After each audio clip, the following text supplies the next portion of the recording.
When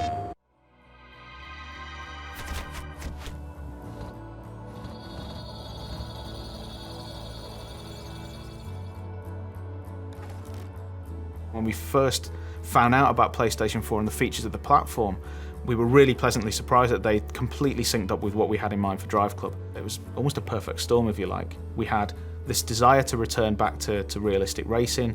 We had this new hardware platform. It was just nice to finally align with both the platform and our own desires as a studio and try and kind of bring that game to life. One of the things that we really liked was this idea that this was for an integrated, social generation of gamer who are now used to immediacy, connectivity, and an untethered relationship with their video games, where they are in touch with those game worlds when they're on the bus, when they're at work, 24/7. We've taken everything that we've seen from the massive rise of social networks since the last console cycle, and really that's become a core pillar of what PlayStation 4 is all about. So, you know, Drive Club really works on that level better than anything else you've ever played. We wanted to create a community, a genuine, living, breathing community. So when it came to looking at how we tackle that from a Drive Club perspective, you know, what did community mean to us? It meant that you had to have the ability for players to race both competitively but also collaboratively. And if they're going to collaborate, they've got to be together in a club. You know, they have to be a team of racers. Within Drive Club, there will be a range of social connections. So you'll immediately be able to see all of your PlayStation Network friends, but then you'll also be able to see all your friends and their connections within inside the game. So you'll be able to see how your friends are connected to other people. But we'll essentially make it very easy using the social connection feature to be able to find the perfect club for yourself. What we want to achieve with Drive Club is basically a game which transcends the standard racing experience. We want to make it so that it's motivated and driven by the community itself. So it's very much a case of players getting involved, creating their own events, and actually building a community around the tools that we offer them.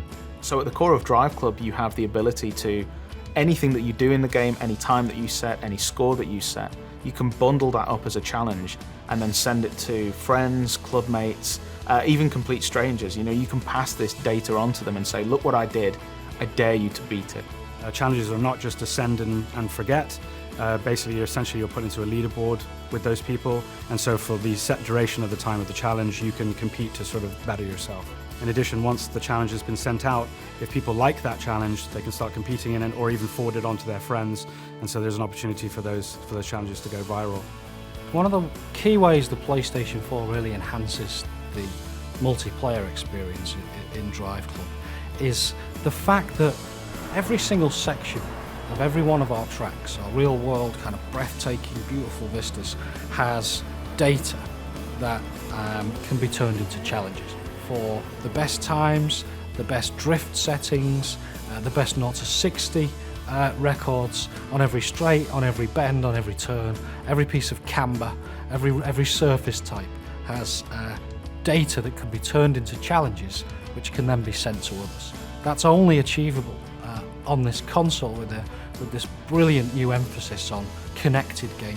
Drive Club isn't a professional racing series. This isn't Formula One or IndyCar or anything like that. This is just a bunch of people that love cars, that love racing, that want to compete together, collaborate together, that just want to turn up to a location and just put their tyres on the asphalt, you know? We want to make sure that, you know, irrespective of your level of skill, whether you're a hardcore racer or just casual racer, that you can pick up and play. But it has those layers of depth inside there. So if you are a skilled player, you can shave off those tenths of a seconds per lap. But if you are a casual player, you can pick it up and play and still post a good lap time. We want people to be able to pick up the car and go, this is fun, I can tell the difference between that car and get around this corner, look at me drift, isn't it brilliant? You know, we've just expanded the model to the point where it's easy access, but difficult to master.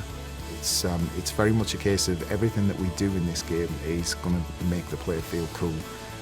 We want to actually make people understand the fact that this isn't a hardcore racer. It's not a simulation in any way, shape or form. It's about having fun in cars on very fast roads. And of course, you know, being able to actually send out that information by cool videos, screenshots, and even sharing it to things like Ustream, like is absolutely integral to that. You know, we want people to be viewing the information that we're sending out from every single player, so that they understand that this is a broad community and absolutely the best racing experience that they're going to have on the next generation console.